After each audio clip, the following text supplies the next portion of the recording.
The government has concluded that it is highly likely that Russia was responsible for the act against Sergei and Yulia Skripal. The people from Porton Down, the laboratory. So they have the samples, they yeah? do, and they were absolutely categorical.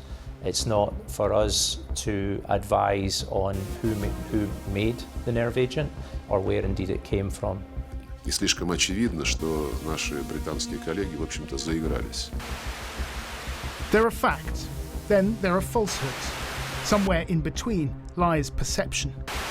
Let's start with some undisputed facts. Here's how the story has unfolded so far. Sergei and Yulia Skripal were found poisoned on a bench in Salisbury on the 4th of March. A week later, Theresa May tells the House of Commons it is highly likely that Russia was responsible.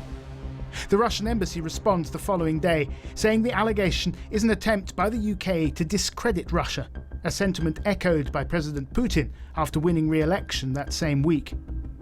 On the 25th of March, Boris Johnson gives an interview to Deutsche Welle in which he claims the scientific evidence proves that the nerve agent used to poison the Skripals was made in Russia. But on Tuesday, that assertion is flatly contradicted by the chief executive of Porton Down. Today it emerged the Foreign Office deleted a tweet that also claimed Porton Down had identified Russia as the source of the poison. It didn't look good. So where does this leave the government's assertion that Russia was behind the Salisbury attack? The government's assessment seems to be based on 3 strands.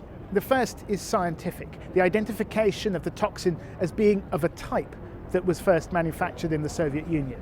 The second is what you might call circumstantial evidence. Mr. Skripal had been labelled a traitor, and if you look at the case of, say, Alexander Litvinenko, it seems that the Russians have fallen.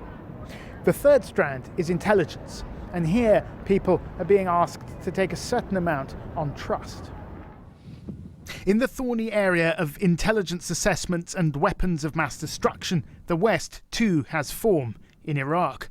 A fact that Russia is only too keen to point out. Holding vials of powder that he said were chemical weapons from Iraq. Russia makes no secret of the fact it believes it's in an information war with the West.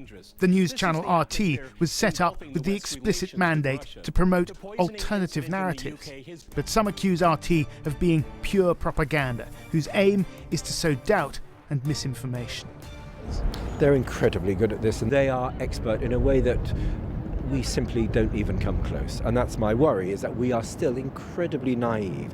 We don't take information warfare simply because we just think that there's a free world and people express ideas and the best ideas win. That is not the way the Russians see this. Russia's answer to the UK's accusations are twofold. Firstly, they say, we didn't do it, where's the evidence? Secondly, they hint, maybe the British did it themselves.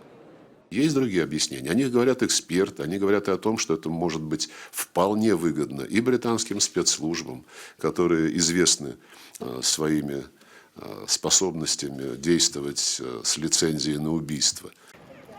Various motives have been put forward, including sabotaging Russia's hosting of the World Cup and distracting from Britain's Brexit woes. Does the Russian government really believe this? Probably not, but that's not the point. The Russians always do this. This is a tactic. You put out 1,000 different theories. It's what they did when the Malaysian airliner was shot down over Ukraine. Some of them are true, some of them are false, some of them are insane.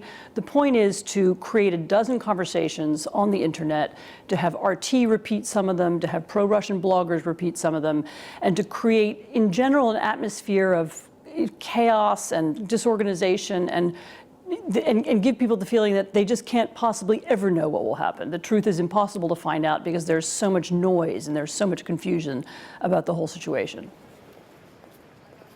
A recent poll conducted by YouGov suggests the majority of people in Britain, 75%, think that Russia was responsible for the poisoning. The latest revelations may or may not see public opinion shift.